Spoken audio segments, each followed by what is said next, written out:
Fellow Canadians, in the days to come, we will learn more about the terrorist and any accomplices he may have had.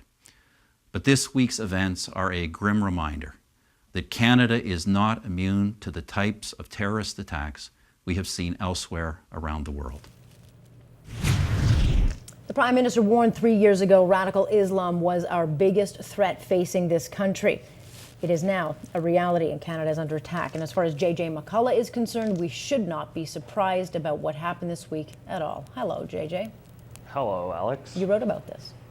I did indeed. No, I mean, the thing that really struck me in sort of the immediate aftermath of the attacks was just the amount of sort of bloviating on the part of like that this was so unexpected and Canada has lost its innocence and like this is not the Canada we know, as if there was something sort of like so dramatically out of character for a terrorist to have Canada in its targets. And what I sort of said in my article is that this is just a very profoundly ignorant and naive and you know, frankly, self-flattering and all the wrong way sort of thing to say. I mean, we know that since the earliest days of the War on Terror, Canada has been very explicitly targeted by Islamic extremists of all stripes and all varieties. You know, and it is only through the success of our law enforcement and security apparatus that Canadians have been saved attacks until now. It is not simply, as many, particularly on the progressive left, would like to believe, that Canada has been immune to terrorist attacks because we are somehow this very virtuous, peaceful, you know, lovely country that no one could possibly find anything wrong with,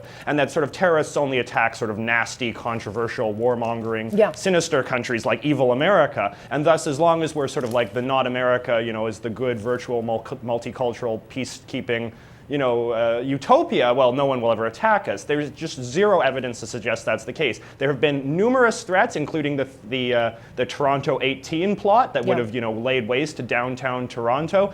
There was an apprehended attack in my province that would have blown up the provincial legislature. You know, you can go through the list. There has been no shortage of these.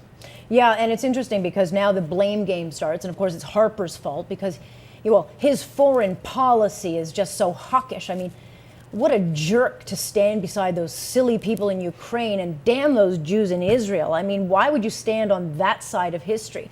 To which I say, the history books will remember him as being the one leader who did. You know, I just interviewed Joel Pollack. He wrote a whole article on this saying, you know, it is Prime Minister Harper who is now the de facto leader of the free world. It is he who is setting the example that we should be following. And he is very envious about it because he's like, we're sidelined. America doesn't get sidelined. How did this happen?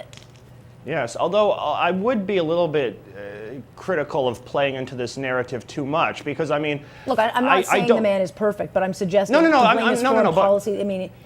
I agree.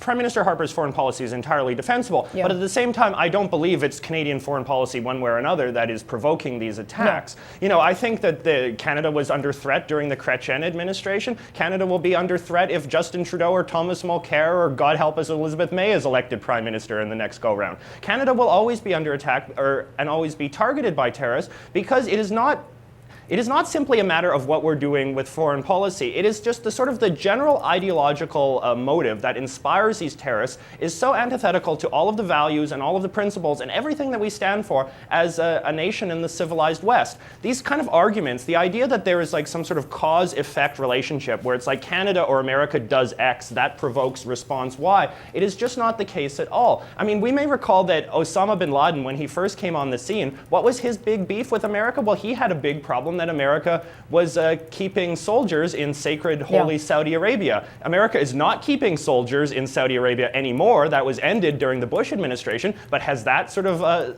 softened al-Qaeda's rage towards America? Of course not. These arguments are just constantly cobbled together. They change depending on circumstances. They're adaptive, they're fluid. Often they're extraordinarily vague. You know, when you ask what is the foreign policy gripe of someone like ISIS, they just say, oh, you know, Western powers are killing, you know, Muslim people in the most like broad and generalized sense. They don't need particulars. They don't need particular leaders. They are motivated by hate and rage at who we are, and they will always be able to cobble together some sort of lame, you know, paper-thin justification to, you know, justify their murderous, psychotic rage. Yeah, it's interesting. And then, of course, you know, we start to hear the stories. You know, Canada, you know, was, of course, shocked when this happened.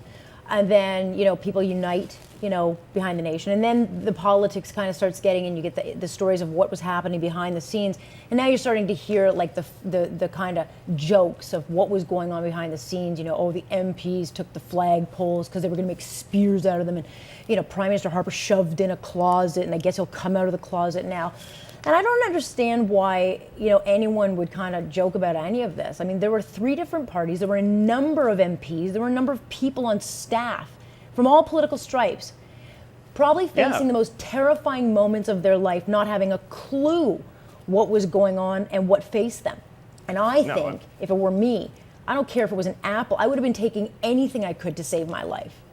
Yeah, I mean, it's completely pathetic to be making criticism of people that are literally under fire. I mean, we all do preposterous things when we're freaked out. We all do weird, embarrassing, comically inept things. I mean, we've all, perhaps in a moment where we thought we heard a noise in the bedroom late at night and we grabbed the lamp or something preposterous. I still run and jump on my bed because I think someone might be under it grabbing my ankles. Come on. No, it's the same with me. And I mean, obviously no one is going to fend off a man with a gun with a sharpened flagpole, but in the moment of, neither is the door of a broom closet going to fend off a guy with a gun. But at the same time, in the moment of panic, your brain, gets into fight or flight mode. You grab whatever's close by, you cobble together some sort of cockamamie sort of strategy to deal with the threat that you perceive in that moment. It's like one of the basic sort of animalistic instincts of our brain, and to try to turn this into some sort of partisan issue or to just make it another excuse to sort of laugh sort of smugly at our sort of dopey prime minister and sort of square politicians. But I say to anyone, that's quite pathetic. Why would you make fun of someone? I mean, I mean, the prime minister obviously said yesterday, if you're feeling uneasy, go get help, because it would have been so stressful in that building for those. I mean, it wasn't like 10 minutes; it went on for hours. And to think that the prime minister of our country is not going to be hidden away, what, are they going to leave him out there? I mean, this is protocol. I mean, it is so preposterous to me that we would make light of this, because it's going to happen again. And who knows? Is it going to be a classroom full of children next time? And are we going to laugh at that? I mean, we're not in times of joking. And the fact is, the politicians, as you could see in that very striking photo where they have all of the furniture pushed up against the door, they didn't know the nature of the threat. I mean, was there one shooter? Was there 10 shooters? Was there suicide bombers? They didn't know. It's fight or flight response. The problem is that there can be an ideological component to this as well, because if you're inclined to be of the persuasion of the sort of people that I was describing earlier, that believes and that sort of naively believes that Canada is fundamentally safe and that there is no threat, then it sort of suits your ideological ends to make a lot of fun of this and to pretend that we're such overzealous, sort of ridiculous people that we would possibly feel threatened at all, in the same way that you're now sort of seeing, as you were discussing in an earlier segment, of sort of the rhetorical transformation of the shooter from an Islamic fundamentalist extremist terrorist into just some sort of lone wolf, slightly mentally unhinged man who we shouldn't take particularly seriously, except as a kind of strange outlier. If you're dedicated to minimizing the threat that we face, then you'll try to present those who take the threat seriously as being somewhat ridiculous. Yeah, and I take no pleasure, and I don't find any of this funny, and I'm disgusted at what happened in this country, and I take no delight. And if anyone had been hurt, and thank God this guy didn't have an automatic weapon, or the carnage would have been substantial, and I wouldn't have taken delight in any person on that hill being hurt. I don't care who it is. And so I think there's probably I just think people should be a little more sensitive, because it could be you next time. Yeah, no, absolutely. But it says something about the nature of our political discourse that any moment, no matter how tragic, is still an excuse to take sort of pot shots, to say things, frankly, that they were going to say anyway. And that is, I think, one of the great dysfunctions of modern political culture. Yeah, all right. And the cycle of the 24-hour news and social media makes us a little insensitive. JJ, we'll leave it there. Thank you, sir.